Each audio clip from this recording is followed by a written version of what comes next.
On this episode, we're talking to Peter Wright with Real Estate Radio.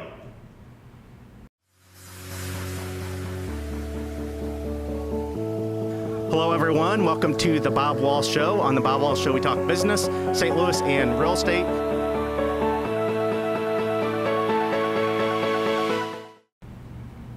Hello, St. Louis. Welcome to the Bob Wahl Show. We have a really awesome episode lined up today. I ran into Peter Wright not too long ago with Real Estate Radio, and I thought it'd be great to do an episode with him. So, Peter? Well, I appreciate you having me on the show. This is exciting stuff. I'm usually on the other side of the mic asking questions, so this is very cool. So I appreciate you having me on the show. It's awesome. Yeah, I appreciate you doing it. It's you have a really cool show. You're local in St. Louis. Yep. You work in the mortgage business, and you also have an online show. Yep. I'll have you just talk a little bit about what you do as far as working with mortgages, and also talk about your show and the things you talk about. Absolutely. Well, as you say, mortgages, that's my real job. So I've been doing that for over 20 years. Yeah. You know, you stop counting when you get to 20. So I just say over 20 years. But yeah, that's my passion. That's my real job. But we started doing the Real Estate Radio show a little over 5 years ago. And we do it every weekend. And there's always lots to talk about in real estate and mortgages and finance. So there's never a dull moment. There's always lots of topics. There's always lots of things to talk about. And we have a blast doing it. And it's actually you used to be actually on the radio, and now it's kind of transitioned to podcast form, like a lot of people are doing these days. I guess just to start off, let us know how did it evolve where you started doing a show, period, whether podcast or actually on the radio? We there was a lot of misinformation out there in the media, and what we had found was that the news media were creating news instead of reporting news. And especially in real estate, where we were just coming off the market crash and there was a lot of negativity in the market, and we just decided there needed to be a positive voice, and instead of a negative voice. So we started doing the show a little over 5 years ago. We started out with we were on a couple of local radio stations here in the St. Louis market. We transitioned that actually into a podcast about 2.5 years ago. And that gives us a much better reach. It's a lot more controllable. We have a lot of fun with it. It's recorded now instead of live, so it gives us a lot more flexibility. And some of our guests on the show like the fact that it's recorded so that it's not live and there's no pressure anymore. So that part of it works really well too. Well, we are definitely, we're definitely an on-demand society now, and podcasts serve a really useful purpose, kind of related to what I do too. Well, we used to do the show live every Sunday mornings, and we always joked, you either heard the show Sunday morning, or you were in church, or you were hungover. But now it's, we release the show Saturday mornings at 10 a.m. and you can listen to it live. But what we see by our numbers is about 90% of the people listen to the recorded version of the show, the podcast. I completely understand. Definitely an on-demand. It's good listening to in the car, and sometimes you just don't know when you're going to have 20 extra minutes in the car to flip it on, that sort of thing. So you're local in St. Louis here. I assume you're covering a lot of local and probably touch on national topics as well. Absolutely. Regarding the industry. You also have guests. Am I covering all the bases for the types of content? Content we cover? We talk about all things real estate. So we talk about the market. We have real estate agents on our show every weekend previewing their open houses on Saturday or Sunday. So we have a whole segment that's dedicated to that. And we usually have 6 to 8, maybe 9, 10 real estate agents on the show each and every weekend. Promoting their open houses, which is really good. And then we have topics that range anywhere from what are mortgage rates doing, what's the government doing to Dodd-Frank. We try not to get too political, because you're going to make 50% of the people happy and 50% of the people unhappy. But there is a lot of government interference with our business that needs to be discussed, and it needs to be talked about. And so we do talk about that a lot.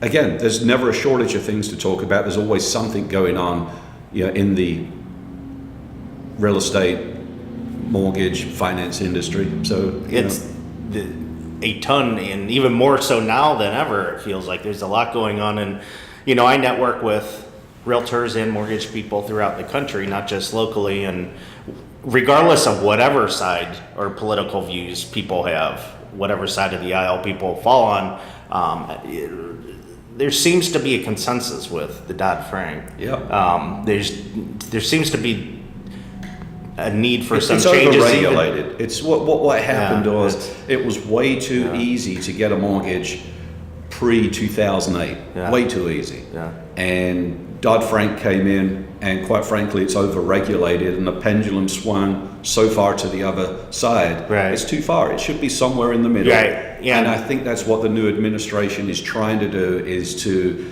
level that out a little bit so that more good people can qualify for financing and home ownership. And I think that's a good thing. No, I agree. Now, this market, we'll just touch on the market. I wanted to highlight your show most of all, but this is just such a crazy market going on right now. Mm-hmm. It's like nothing I've ever seen. So since I have someone very closely related to what I'm out there doing on a daily basis, I just love talking about it. But I mean, have you ever seen anything like this? This is a crazy market.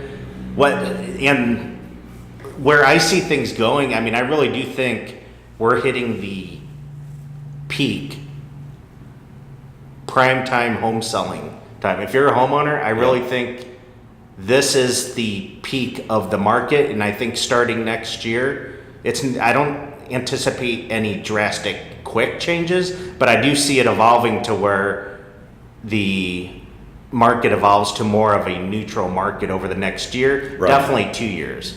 What do you see out there? And this is really not a planned discussion. This is really I just want to chat with you about it and see what you have to say about it. So, obviously, a balanced market is a healthy market. Right. We don't have that right now. We have a seller's market. Yes. Inventory is at a 10-year low in the St. Louis market, which is insane. 2.5 months of supply in inventory is not good. Right.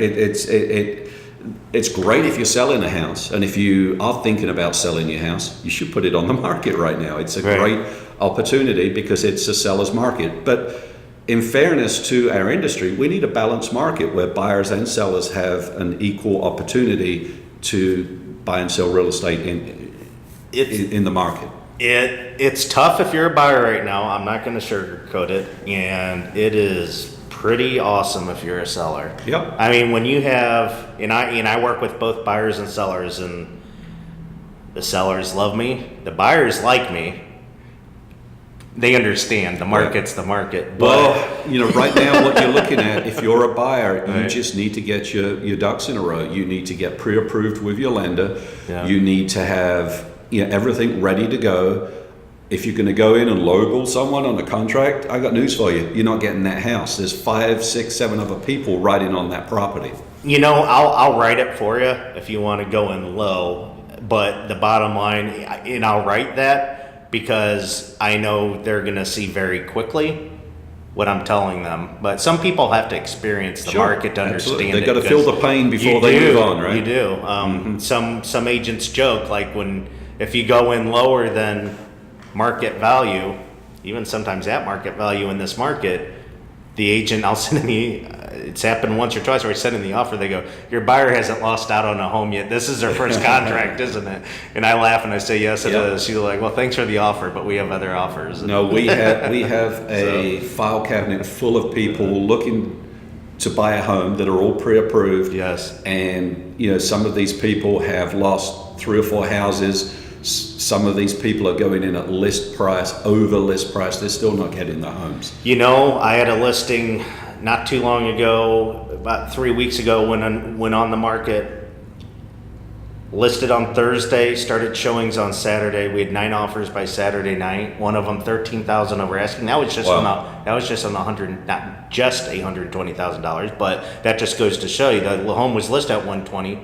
We got a contract 133, no contingencies other than basic financing, Sure. but not FHA, no closing costs having to be paid. It's a from the competitive seller. market out there right now. It really is. Showed another home on last Thursday. Had and I'm religious. When I have a motivated buyer, we get them in the home. We're one of the first ones in the home. Get that offer in as quick as possible. We had an offer in by 9 a.m. after it listed. They went under asking price by like $2,000 or $3,000. Just what they wanted to do made the most sense at that time. Gave them a shorter deadline. They rejected it. $3,000 under at $265,000 home. We were in at $262,000. They rejected it. We put in another offer. The agent was working well with us. Said, give us asking. I'll get it signed for you. I emailed him an updated one at asking. He said, I'll get it done for you. 15 minutes before his seller signed, $20,000 over asking. $285,000. Yep. $285,000. So Crazy market.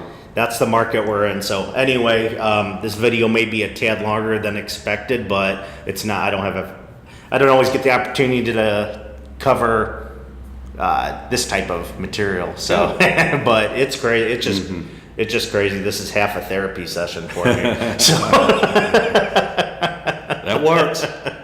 So we bill by the hour. So and you're with so Real Estate Radio is your show. Yep. Essex Mortgage Company. Essex Residential Mortgage. I kind of wear three hats. Essex Residential Mortgage is, as I say, my real job. We do a ton of education on financial literacy. We want people to have good, solid credit and credit scores so that they can get a mortgage and buy that home. Okay. And then, our fun job is Real Estate Radio. Well, that's great. Well, I definitely wanted to have you on the show because the way you do business is very closely related to how I do business, and you have a show, so I wanted to have you on mine to talk about it. So, how can people find it? You have a podcast. How can people How can people find your podcast? Maybe your company website, and just how you like to be reached on social media. The show, as I say, is released every Saturday morning at 10 a.m. It's on SoundCloud Radio. We have our own website. You can actually listen to the show on the website. It's myrealestateradio.net. Okay, and people can listen to the show right there. We have an app for your iPhone or smart device, so you can listen to it on the go. And social media plays a big part in our listenership too. We have two groups, one on Facebook, one on LinkedIn, simply called the Real Estate Radio Group, and anyone can join those groups. Okay. Well, great. Well, I appreciate you taking the time to do the show, and really good podcast that you have going on. I look forward to listening to many episodes when convenient, when I'm in the car, and let's kill 15 minutes. So thanks everyone for joining. That concludes this week's episode. Goodbye for now, and I will see you guys next week.